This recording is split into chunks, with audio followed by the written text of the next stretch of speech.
Depois ela começa a dizer: estou comprometida com a salvação e indo para o céu. Não importa o que isso me custe. E quanto a você? Estamos a um ponto crítico de inflexão na história da humanidade. Nunca antes foram traçadas linhas tão nítidas como agora, entre géneros e raças, entre governos e cidadãos, entre nações e entre servos do inferno e filhos do céu. Se você me tivesse perguntado há 10 anos, você se vê como parte da geração que vai ver Cristo? Eu teria olhado para você em total confusão. Ver Cristo? Porque ele virá em breve. Não. Eu costumava ter desvaneios vívidos de morrer velha e cheia de anos, como o rei Davi, alertando os meus filhos dramaticamente no meu leito de morte para não seguirem o anticristo quando ele chegar, para permanecerem fiéis a Deus, para fazerem tudo o que eu teria diligentemente ensinado a eles durante toda a vida. Eu teria rido se você me perguntasse sobre o fim dos tempos, porque naquela época eu pensava, assim como muitos de vocês pensam hoje, sim, eu quero ansiosamente que Jesus volte, como todos nós, mas não acho que viverei o suficiente para ver o Senhor retornar a essa terra para receber o seu povo. Houve uma atualização acentuada nas minhas projeções da vida atual e eu tenho que dizer que é tudo para o bem. Em uma década, todas as minhas visões anteriores mudaram drasticamente. O que quer que você acredite sobre a vinda do Messias para resgatar os seus santos da futura destruição deste mundo, saiba disso. Nós certamente somos a geração pronta para assistir a cada declaração profética do grande livro conhecido como a Bíblia Sagrada. Devo dizer que a antiglória, que nada de bom estará acontecendo na Terra, quando a profecia começar a se desdobrar. Isto é uma coisa pesada de se perceber, mas eu tenho que dizer, também é uma coisa incrível de se perceber. Eu tenho um amigo com quem eu compartilho constantemente essas palavras. Você pode acreditar que fomos escolhidos por Deus para viver agora? Estamos vivos agora, o tempo do fim, o fim real, e não o fim falso que as pessoas têm falado há tanto tempo. Como é que Deus decidiu isso? Como Ele pensou em nos fazer nascer na hora certa? Que não somos muito jovens e velhos, apenas no meio de algum lugar, vivos e prestes a existir, o que certamente serão os maiores desenvolvimentos da história humana acontecerem com nossos próprios olhos. Eu tenho uma discussão o tempo todo e nenhum de nós pode apresentar qualquer coisa, qualquer explicação para a nossa colocação ao longo da linha do tempo profética de Jeová, exceto a sua graça soberana. Eu não teria perdido isso. Eu não teria perdido isso para todo o mundo. Nasci para isso, me encantei com as histórias do bem contra o mal, o dragão e os cavalheiros, as criaturas do mal, os heróis, desde que eu os lia. E aqui, agora, no meio da minha vida, por nenhuma seleção minha, fui levada pela própria mão do Senhor a procurar descobrir que o livro, que as pessoas zombam e desprezam acima de qualquer outro, o livro que atualmente é vendido a níveis superfaturados.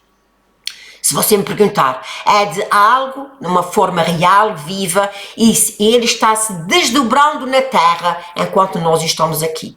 Não se engane, mesmo que algumas partes do que estamos vendo seja muito assustadora, em minhas orações eu ainda me admiro e digo obrigado, Senhor, digo com muita frequência. Graça e soberana, é por isso que estamos aqui.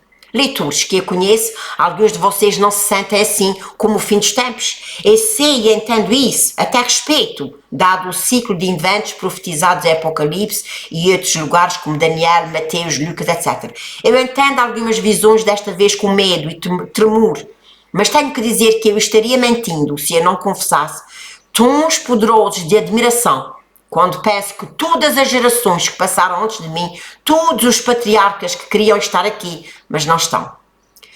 Por alguma preferência divina, eu vi o tempo encaixar-se nos meus dias em existência antes que um deles acontecesse. Salmos 139:16. Eu estou aqui hoje escrevendo sobre coisas que são grandes demais para o meu entendimento, para que eu possa compreender plenamente.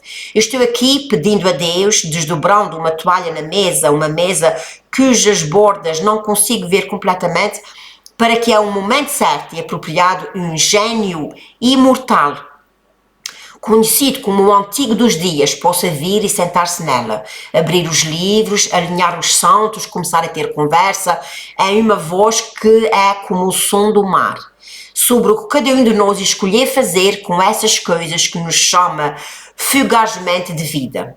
Não, eu estaria mentindo se dissesse que não sentia certa excitação regular ao pensar que eu estou vivendo em uma grande cidade no meio do mundo. Portanto, ela vive em Nova York.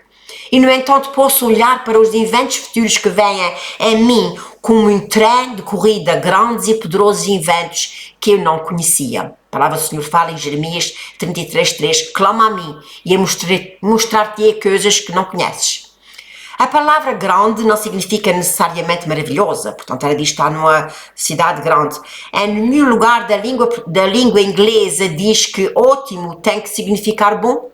Este é o principal uso moderno, claro, mas nenhuma regra afirma que ótimo significa bom. Grande é simplesmente uma indicação da escala e devo dizer, em relação à queda das nações, será grande, quando a queda da Babilônia, a maior de todas. Sobre a queda deste anjo em particular, eu vi 2 vezes agora um anjo extremamente vão, descendo à terra com os braços estendidos, arregalados em seus níveis mais altos, o seu rosto olhando para o céu, olhando exatamente como Jesus apareceu nas pinturas do Messias católico. E isso também é um grande mistério para mim. Vamos então ver aqui o anjo que entrou no homem. Eu vi este anjo descer quase como se estivesse comandando todas as harpas do céu para tocar para ele, como uma estrela de rock que ele era. Desceu com os braços largos, asas largas, pés juntos, exatamente como as pinturas de Jesus, assim como o mensageiro disse aos homens no livro de Atos 1:11. Homens da Galileia, eles disseram, porque vocês estão olhando para o céu? Este mesmo Jesus que foi tirado de vós para o céu, voltará da mesma forma que o viste ir para o céu. Em relação a este anjo, que eu vi descer exatamente dessa maneira, mas Deus me deu conhecimento para reconhecer imediatamente ao vê-lo que era um anjo e não um anjo do Senhor. Observei toda a sua vaidade ao descer devagar, e quando se aproximou da terra, caiu no mar e entrou no corpo de um louco que morrera, cujo corpo foi lançado ao mar por um vento muito forte. Este morto era totalmente louco, mas era tido em altíssima consideração pela humanidade. A sua vida foi interrompida por um vento forte que o levou ao mar e ele ficou em cima da onda por vários dias sem afundar. Foi no corpo deste homem que este anjo desceu. Desceu do céu, entrou primeiro naquele morto e entrou nele até que tudo, ele, o anjo, desapareceu. Quando o anjo desapareceu, este homem que estava morto acordou, reviveu. Ele se levou nas margens de uma terra e quando tocou esta terra acordou.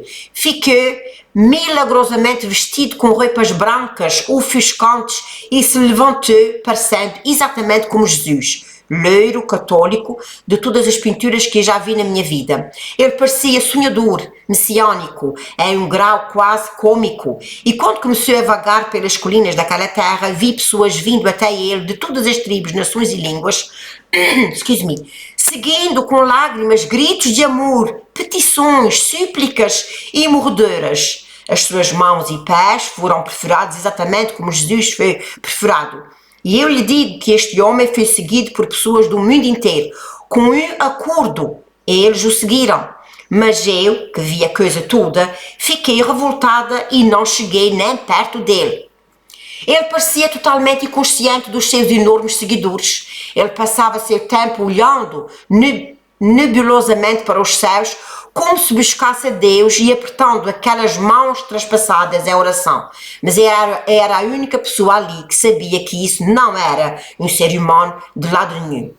Este era um anjo que havia descer do céu nu, exceto por uma tanga, ambos os braços estendidos, procurando por todo o mundo como pinturas medievais da ascensão de Jesus, ao contrário. Agora, quando eu digo a única pessoa lá, eu não quero dizer que eu estava entre eles. Eu estava assistindo de um lugar distante e vi o anjo descer. Então ele entrou no homem morto que caiu no mar e não afindou até que ele se levou e começou a maior revolução de adoração a seguidor que o mundo já tinha visto. Agora, honestamente, leituras aqui da voz do mestre. Não importa como nós sentimos sobre o fim dos tempos. Fantástico. Eu não podia acreditar no que Deus me mostrou. Eu me maravilhei com este sonho por 5 semanas consecutivas e, embora eu tenha meus próprios pensamentos sobre o que isto significa, não os compartilho com ninguém. Todos nós podemos ler para que possamos sentar juntos neste blog e nos perguntar o que isso significa para o futuro. Saber que o céu acima de nós em breve vai se transformar num lugar onde as águias voam para a frente e para trás. Um lugar que assistimos ao pôr do sol e disparamos foguetes para as ciências, em um aeroporto sobrenatural literal, onde os mortos-vivos, os alienígenas, anjos caídos e outras formas de vida que se irradiam lá em cima. Logo estarão se movendo para a frente e para trás, como se Deus tivesse criado o firmamento e os céus para eles, em vez de nós. Ótimo, nem sempre significa maravilhoso. Grande significa simplesmente de proporções inimagináveis de natureza heterodoxa e inspiradora. Grande significa Senhor Deus. Será que tudo isso está realmente acontecendo nos nossos tempos? Irmãos e irmãs, pois é, bem-vindo ao fim dos tempos. Aqui está, meus irmãos, ainda põe mais 3 versículos das Sagradas Escrituras. Um deles acontece em Apocalipse 13:1, que diz assim: Então eu fiquei na areia do mar, e vi uma besta levantando-se do mar, com 7 cabeças e 10 chifres, e nos seus chifres 10 coroas, e em suas cabeças um nome que se chamava-se Blasfémia. Apocalipse 13:3-4 diz assim: E havia uma das suas cabeças como se tivesse sido mortalmente ferida. A sua ferida mortal foi curada. Todo o mundo se maravilhava e seguia a besta. Então eles adoraram o dragão, que deu autoridade à besta, e adoraram a besta, dizendo: Quem é como a besta que é capaz de fazer guerra com ele? Quem é capaz de fazer guerra com ele? E para terminar, 2 de Tessalonicenses 2:3-4 diz assim: Que ninguém o engane por qualquer meio, porque este dia não virá a menos que a queda venha primeiro e o homem do pecado seja revelado, o filho da perdição, que se opõe e se exalta acima de tudo que se chama Deus ou que é adorado, para que se sente como Deus no templo de Deus, querendo ser Deus. Shalom. Aqui está esta mensagem poderosa de um anjo que ela viu descer do céu. Eu sei que para algumas pessoas é um pouco difícil dizer como é que é possível, se Deus está lá em cima, como é que é possível que os anjos também venham, anjos destes do diabo venham do céu. Irmãos, não se esqueçam que em Jó diz que o nosso Pai Celestial viu os anjos apresentarem-se a eles e juntamente também vê Satanás. Há coisas que a nossa mente é muito pequenina para entender, mas eu quero vos dizer, preparem-se, porque grandes coisas vão vir, e segundo isto que ela disse, muito em breve, em vez de nós vermos aviões e águias no céu, nós vamos ver anjos caídos, nós vamos ver demónios, nós vamos ver alienígenas, etc. Por isso a palavra do Senhor diz: haverá sinais no sol, na lua, nas estrelas, no céu. Nós, infelizmente, eu acho que muitos de nós não estamos preparados para isso. Por isso devemos nos preparar já. Que o Altíssimo vos abençoe, fiquem na paz do Criador dos céus e da terra. E o próximo vídeo será: Eu vi o fim do mundo. Eu vou fazer o mais rápido possível. Pode ser amanhã, pode ser para a semana.